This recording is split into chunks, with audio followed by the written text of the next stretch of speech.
نہ، اور سب کو پتہ ہے سہیل افریدی صاحب سے بھی میرا خیال ہے غلطیاں ہوئی کہ انہوں نے میرے حلقے میں مجھے ٹھیک ہے، انتقام کا نشانہ نہیں تو آپ کیا خیبر پختونخوا کے اندر حکومت کی تبدیلی دیکھ رہے ہیں؟ دیکھیں، خیبر پختونخوا میں تو بنیادی طور پہ اراکین تو پی ٹی آئی کے 92 اراکین ہیں. ہاں، جمہوری طور پہ تو کوئی اس طرح تبدیلی ممکن نہیں ہے کہ کوئی لوگ جو ہیں وہ فلور کراسنگ کر لیں یا پی ٹی آئی کے اندر کوئی اس طرح بغاوت ہو جائے. جی ایک لیگل پروپوزیشن میں نے دی تھی. اب یہ حالات پہ ڈپینڈ کرتا ہے جی. اور پی ٹی آئی کی اپنی سیاست جو ہے نا، خصوصاً خیبر پختونخوا کی جو قیادت ہے، پھر پی ٹی آئی کی جو قیادت ہے خیبر پختونخوا میں، مرکزی قیادت آج کل انتہائی تلاطم کا شکار ہے. اور اس میں بجائے اس کے کہ کوئی عیسادار بنے، اگر سائڈ پہ بیٹھ کے تماشا دیکھیں، کیونکہ یہ ایک دوسرے کو خود ایسے گرانے میں لگے ہوئے ہیں کہ کسی کو خواجہ آصف صاحب کا بیان درست ہے. انہوں نے کہا تھا نا کہ پی ٹی آئی جو ہے آپس کی ریشہ دوانیوں کی وجہ سے جو ہے وہ اتنی کمزور ہو گئی ہے. تو لہٰذا میں یہ دیکھ رہا ہوں کہ گرچہ گزشتہ 3 سال بہت برے تھے، لیکن جو ابھی ایک ماہ جو آج چل رہا ہے وہ پی ٹی آئی کی اندرونی تنظیمی سیاست کے لیے انتہائی خطرناک. ٹھیک ہے، لیکن پنجوتا صاحب یہ جو ریفرنس کے حوالے سے باتیں چل رہی ہیں، پھر قیادت کے اوپر جو سوالات اٹھ رہے ہیں کہ اتنا عرصہ گزر گیا ہے لیکن ابھی تک خان صاحب کی رہائی ہوں، کیسز ہوں، موومنٹ کا ایشو ہو، اس حوالے سے ابھی تک کوئی اس طرح کا فیصلہ سامنے نہیں آیا جس طرح کی توقع کی جا رہی تھی. پہلی بات تو یہ ہے کہ سہیل افریدی کا نام جس وقت عمران خان صاحب نے نامزد کیا، اس ٹائم سے لے کر کچھ حلقوں کو بھی تکلیف تھی، اور ظاہری بات ہے پی ایم ایل این ہو، پیپلز پارٹی ہو، جتنے اقتدار کے اندر اس وقت ہیں جیلی مینڈیٹ کے ذریعے، ان تمام لوگوں کی تھی کہ یہ جو ہے نا ہمیں ٹف ٹائم دے گا. اور اس وجہ سے انہوں نے کہا کہ یہ دہشت گردوں کا سہولت کار ہے، کسی نے کہا جی یہ منشیات کا دھندا کرتا ہے. تو اس طرح کے الزامات لگائے گئے. جہاں تک دیکھیں ریفرنس کی بات ہے اس بنیاد کے اوپر کہ عمران خان صاحب نے ان کو نامزد کیا ہے، تو میرا خیال میں تو مشیر افضل مروت صاحب ہیں، ان کو بھی خان صاحب نے ٹکٹ دیا تھا. اسی طرح کتنے اور لوگ ہیں، چاہے برسٹر غور صاحب ہوں یا عمر ایوب صاحب تھے یا اس کے علاوہ باقی تھے، یا سینٹ کے اندر تمام ٹکٹس تو عمران خان صاحب نے ان کو نامزد کیا تھا. ہاں، آگے جو ٹکٹ جاری کرنے کا پروسیس ہے یا جس طرح اس کو آئین کے مطابق دیکھا جاتا ہے کہ کیا جو شخص اپلائی کر رہا ہے کسی سیٹ کے اوپر، چاہے وہ ایم پی کا ہے چاہے وہ ایم این اے کا ہے، تو کیا وہ ممبر بننے کے قابل ہے، اس کو سزا ہوئی ہے. تو اس کو تو کسی کو سزا نہیں ہوئی تھی نا. وہ تو اب سہیل افریدی کی بات کر لیتے ہیں، وہ ایم پی تھے خیبر پختونخوا اسمبلی سے، اور بطور ایم پی ان کو کوئی سزا نہیں ہوئی تھی کہ وہ ڈسکوالیفائی ہو چکے ہیں، تو ان کو جو ہے سی ایم نہیں بنایا جا سکتا. لہٰذا پورا پروسیس جو ہے اڈاپٹ کیا گیا. اس سے پہلے نواز شریف صاحب نے بھی جو ہے وہ سینٹ کے ٹکٹوں کی یہ وہی ذکر کر رہے تھے، لیکن وہ پھر سارے سینیٹر انڈیپینڈنٹ آئے تھے. جی دیکھیں، وہ انڈیپینڈنٹ سارے سینیٹر آئے تھے، لیکن یہاں اصول یہ طے ہوتا ہے کہ کیا وہ جو عمران خان صاحب نے نامزد کیا، کیا انہوں نے کوئی آفیشیلی لیٹر کے اوپر جاری کیا یا ان کا پروسیس جو ہے وہ آئین اور قانون کے مطابق ہوا. تو وہ تو ان کا پروسیس اس حساب سے ہوا نا. یہ پارٹی کے سربراہ ہیں، فار ایگزامپل 4 لوگ ہیں، وہ ڈیسائیڈ کرتے ہیں پارلیمانی بورڈ کے اندر. اب اس میں سے کسی ایک کو سزا ہوئی ہے اور یہ کہا جائے کہ اس بندے کو سزا ہوئی ہے تو اس نے ٹکٹ کیوں جاری کر دیا ہے، تو یہ تو نہیں ہوتا نا. ایسا تو بالکل نہیں ہوتا. ٹھیک ہے، لیکن اسی وضاحت میں قانونی کر دوں.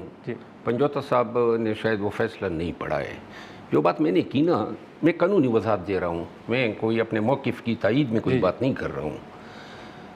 یہ اصول قانون طے ہوا اس فیصلے میں کہ اگر کوئی شخص سزا پا جاتا ہے کسی عدالت سے، کنوکٹڈ ہو، اور وہ کسی سیاسی پارٹی کا سربراہ ہو یا ٹکٹ دیتا ہو یا کوئی بھی فیصلہ کرتا ہو، تو وہ سارے اس کے یہ سٹیٹس جو ہیں، اس کا فیصلہ کرنے کی صلاحیت، یہ ساری چیزیں جو ہیں ان پہ قدغن لگ جاتی ہیں، اور کنسیکوینشلی وہ تمام فیصلے جو ہیں نل اینڈ وائڈ ہے.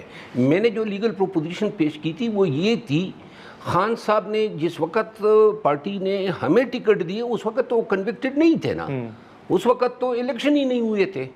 نہیں ہو گئے تھے نہیں جب ہم نے الیکشن لڑا ہے اس وقت 3 سزائیں ہوئی تھیں 8 فروری سے میں پہلے. آپ کو عرض کروں نا، خان کی ان سزاؤں پہ وہ ساری سزائیں کالعدم ہو چکی ہے. بعد میں ہوئی ہیں, نہیں بات الیکشن کے بعد ہوئی سر لیکن سزائیں چلے بعد میں ہوئیں, لیکن آپ پہ ایک تنقید تو ہوتی ہے نا کہ خان صاحب کے ووٹوں سے آپ آئے ہیں, اگر آپ پی ٹی آئی کے ساتھ نہیں ہیں تو آپ استعفیٰ دے دیں, دوبارہ الیکشن لڑ کے آ جائیں. یہ تو آپ نے بیانات سنے ہوں گے جو آپ پہ تنقید کرتے ہیں آپ کے سیاسی مخالفین. دیکھیے میں آپ کو عرض کروں, یہ حق کسی کو حاصل نہیں ہے ماں سوائے خان کو. میں 12 کہہ چکا ہوں.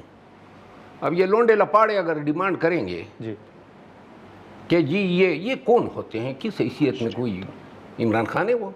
عمران خان کو پتہ نہیں ہے کہ میں MNA ہوں. عمران خان کو میں نے آفر نہیں کیا تھا کہ بلا لے اپنے استعفیٰ.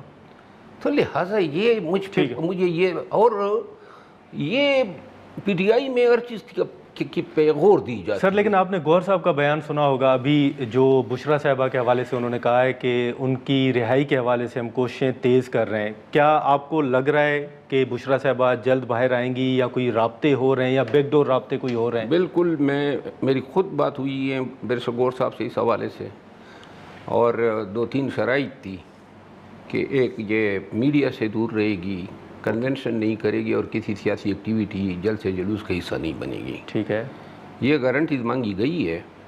اور دیکھیے میں بارہا یہ کہتا ہوں, ایسے وقت میں اگر تھوڑا بہت ریلیف مل سکتا ہے تو لے لینا چاہیے. تو یہ یعنی کہ اس پہ مزید ہونا کہ نہیں جی بس بشرا بی بی کو جیل میں رکھیں. یہ تو جس طرح یہ خان کے حوالے سے سوشل میڈیا کا کردار آپ دیکھیں نا, جب بھی ہم کسی ڈیل پہ پہنچتے تھے, یہ تو جھوٹ ہیں کہ کہتے ہیں کہ ہماری بات چیت نہیں ہوئی ہے. 3 دفعہ جو ہیں پی ٹی آئی اسٹیبلشمنٹ اور حکومت نے مل کے یہ معاملات طے کرنے کی کوشش کی. جب بھی بات بنتی نظر آتی تھی سوشل میڈیا جناب عالی نعرے لگانا. اور وہ کیا ڈیل ہو رہی تھی سر؟